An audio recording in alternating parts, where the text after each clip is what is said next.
Okay, I think I want to talk for a few minutes about what we were doing yesterday, what we're going to be doing Wednesday, Thursday, and Friday, essentially pre-recording. And just to give you a sense as to what's going on, yesterday, late yesterday afternoon, we pre-recorded the services for this coming, in other words, day after the day after tomorrow, Friday night and Saturday morning service. And then on Wednesday, Thursday, and Friday, we're going to pre-record the high holiday services. And we're doing this well in advance. So in case it doesn't work, in case something needs to be redone, we can do that. It is very interesting. I've never done anything like this before, and nor have most people. We are comparing notes with what other congregations are doing, what other people are doing. So far, things look like they are in place. I'll feel a lot better when it's all put together. We're going to be having sections blended in, to use the old-fashioned terminology of cutting and pasting, and we have professionals who do this. So we're going to try to get our temple choir singing from multiple different places as a virtual choir.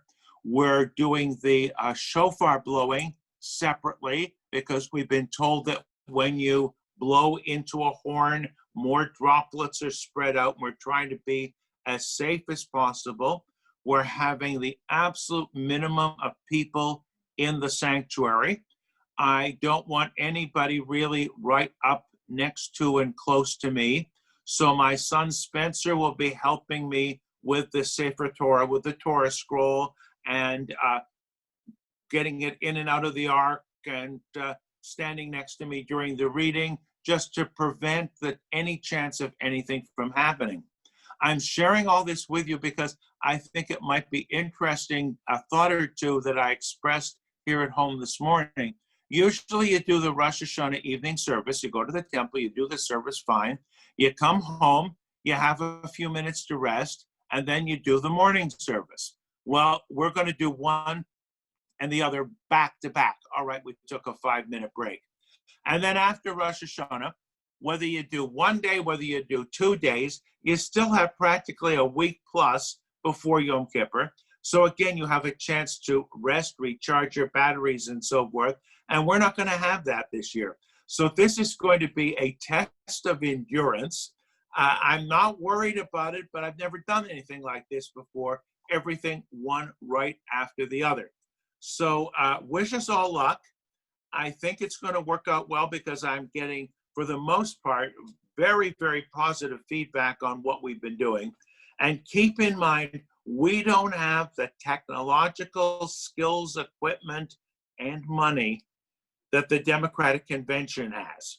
So we were talking earlier before we began how impressive it is that they could do what they are doing. And I'm being very bipartisan here. As a family, we're going to do the same thing with the Republican convention. We're going to observe it. It's something I've always enjoyed, and I mean that in a very, very positive sense.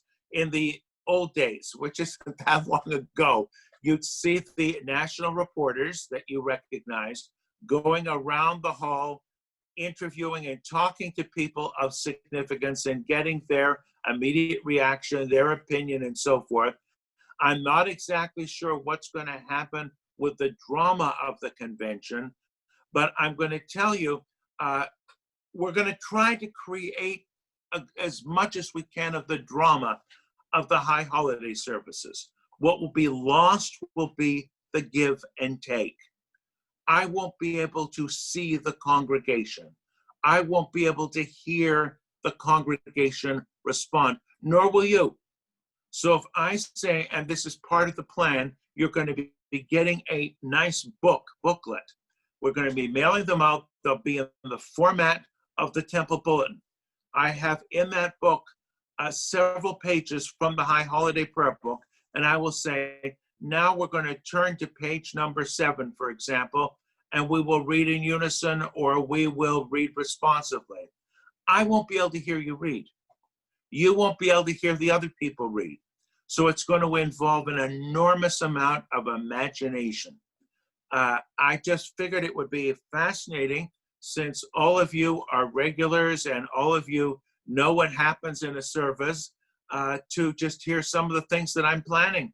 And I'm going to say this on Erev Rosh Hashanah, but I'm giving you a little bit of a foretaste of it all. There are things I'm going to miss. And I'm going to give you one example. We have our high holiday Jews. They come to nothing else. Now, we can say this is an absolute disgrace and it's a shame and so forth. We can also look at it from a positive point of view. At least they come then. Think of all the Jews who don't do anything. I've been here long enough that I recognize some of the high holiday Jews even by name. I know who they are. And in some cases, I enjoy just connecting. They're not going to sit down with me for lunch or dinner. They don't want that kind of rapport, but they don't mind a minute or two. Hello, how are you? How have you been? How's your family in Atlanta? Which I remember some families are from there. It's something we're going to miss.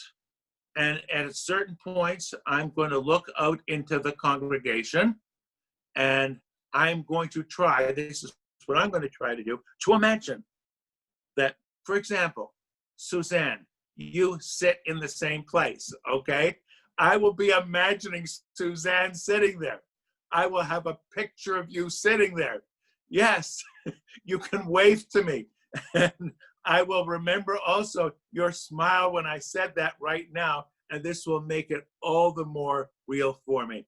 So that is where all my energy is going right now. I have to tell all of you and spread the word that we are a very, very lucky congregation to have Isaac Azarad as our executive director, who has coordinated so much, it is unbelievable, and arranged for funds to be available to buy new equipment and to connect up with the appropriate videographers and those who combine everything. Anne has been fantastic in introducing us to people who did things for her church.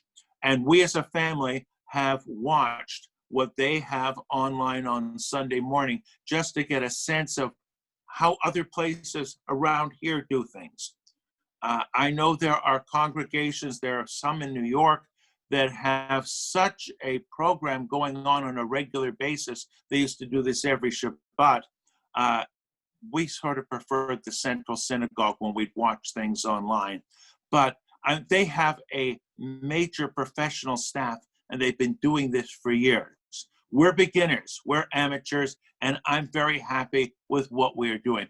So I'd be very open to the idea of ending my remarks, and I'm saying that so Corin can stop recording what I'm saying, because we're not going to record what you say. You don't want what you have to come back and haunt you, that if you ever run for president or you're being vetted for a vice presidential position and you said something that is coming back to haunt you. But if we want to open this up for a conversation, I'm also willing to talk about the conventions. We were saying earlier on, we are not, as an organization, and I am not individually supporting one party or one candidate over another, but that doesn't mean we can't express just interest. I shared, not all of you were here when I shared that. Well, Gene has an interesting story from back in 1944. My story secondhand goes back to 1960, which I shared with some of the people who tuned in early. My mother had an uncle who, for some reason or another, I don't know what the connection was, attended the Republican convention in 1960 in Los Angeles when Nixon was nominated, and he acquired for me and sent to me Nixon's autograph on Nixon's vice presidential calling card. The other thing is, in terms of humor, I do remember the 1956 Democratic convention. You have to get both parties in. And in 1956, the Democrats nominated Adlai Stevenson and Estes Kefauver. And I have to say, I had never heard of anybody called Adlai or Estes before. And I think I I was a little boy at the time, but I think I got a laugh out of it. But hey, we've got to bring some humor into this too.